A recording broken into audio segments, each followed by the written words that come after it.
नमस्कार दोस्तों और स्वागत करता हूँ हमारे क्रिकेट चैनल पर।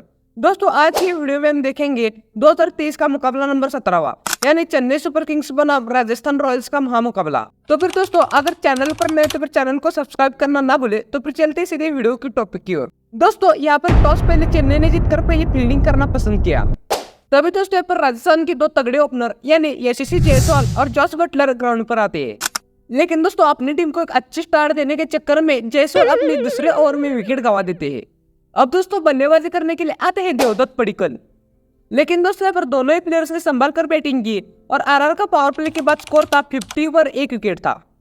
अब दोस्तों धीरे धीरे बटलर अपना गियर चेंज कर रहे थे। तभी दोस्तों जडेजा के ओवर में 90वें ओवर में पडिक्कल अपनी विकेट गंवा देते हैं। अब दोस्तों बैटिंग करने के लिए आते हैं कप्तान संजू सैमसन।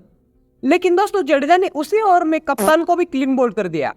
अब दोस्तों आरआर धीरे धीरे फंसती हुई नजर आ रही थी। तभी बैटिंग करने के लिए आते हैं रविचंद्रन अश्विन। रविचंद्रन अश्विन ने 15वें ओवर में बैक टू बैक छक्के लगाए। लेकिन दोस्तों उसी ओवर में आखिरी की गेंद पर आकाश सिंह के शिकार बने रविचंद्रन अश्विन। अब दोस्तों बल्लेबाजी करने के लिए आते हैं शिमरन हेटमायर। 16वें ओवर की पहली ही गेंद पर बटलर ने अपनी 50 पूरी कर ली। लेकिन दोस्तों 17वें ओवर की दूसरी ही गेंद पर मोइन अली ने बटलर की विकेट ले ली। अब दोस्तों आरआर को जैसे फिनिशिंग चाहिए थी वैसे शिमरन हेटमायर और ध्रुव जुरैल डिलीवर कर रहे थे। अब दोस्तों आरआर का फाइनल स्कोर 175 पर पहुंच चुका था। अब सीएसके को जीत के लिए 176 रन चाहिए थे 20 ओवर में। तभी दोस्तों सीएसके के दो ओपनर यानी डेवन कॉने और ऋतुराज गायकवाड़ क्रीज पर आते हैं। लेकिन दोस्तों इस चेस को अच्छी शुरुआत देने के चक्कर में ऋतुराज गायकवाड़ अपने तीसरे ओवर में संदेश शर्मा की गेंद पर विकेट गंवा देते हैं।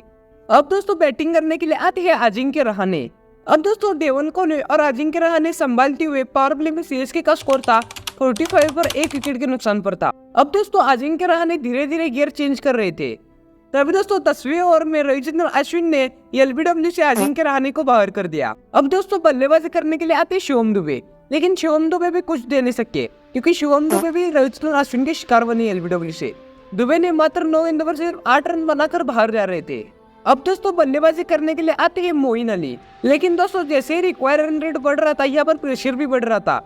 उसी चक्कर में एडन चंपा ने 15वें ओवर में मोइन अली की भी विकेट ले ली। अब दोस्तों इंपैक्ट प्लेयर के रूप में बल्लेबाजी करने के लिए आते हैं अंबाती रायडू। लेकिन दोस्तों चहल की ओवर में अंबाती रायडू ने भी अपनी विकेट दे दी। अब दोस्तों बल्लेबाजी करने के लिए आते हैं रविंद्र जडेजा। लेकिन दोस्तों उसी ओवर में डेवन कॉनवे ने अपनी 50 पूरी कर ली। अब दोस्तों उसी ओवर में डेवन कॉनवे ने अपनी भी विकेट फेंक दी यानी छक्का लगाने के चक्कर में युजवेंद्र चहल के फिर से डेवन कॉनवे शिकार बने। अब दोस्तों बैटिंग करने के लिए आते हैं महेंद्र सिंह धोनी। अब दोस्तों सीएसके को जीत के लिए 18 गेंदों पर 54 रन चाहिए थे और क्रीज पर थे महेंद्र सिंह धोनी। अब दोस्तों छक्का चौका लगाकर महेंद्र सिंह धोनी क्रीज जडेजा की ओर दे देते हैं और वो जडेजा ने डिलीवर भी किया। जडेजा ने चौका और बैक टू बैक छक्का लगाकर आखिरी की ओवर में मात्र 21 रन चाहिए थे सीएसके को जीत के लिए। अब दोस्तों आखिरी की ओर डालने के लिए आते हैं संदीप शर्मा और दोस्तों उसी ओवर में दूसरे गेंद पर और तीसरे गेंद पर बैक टू बैक छक्का लगा देते हैं महेंद्र सिंह धोनी। अब दोस्तों चेन्नई को जीत के लिए 3 गेंदों पर 7 रन चाहिए थे और दोस्तों 2 अच्छी गेंदें और आखिरी की गेंद पर 1 गेंद पर 5 रन चाहिए थे और क्रीज पर थे महेंद्र सिंह धोनी। लेकिन दोस्तों पर आखिरी की गेंद बहुत ही अच्छी यार्कर डालकर यहाँ पर सिर्फ 1 ही रन लेने दिया महेंद्र सिंह धोनी को। तभी दोस्तों आरआर ने यह मुकाबला सिर्फ 3 रन से जीत लिया। तो पर दोस्तों कैसे लगी आज की वीडियो कमेंट में बताना ना भूले। अगर चैनल पर नहीं तो फिर चैनल को ही सब्सक्राइब कर देना। तो फिर मिलते हैं नेक्स्ट वीडियो में, तब तक के लिए बाय दोस्तों।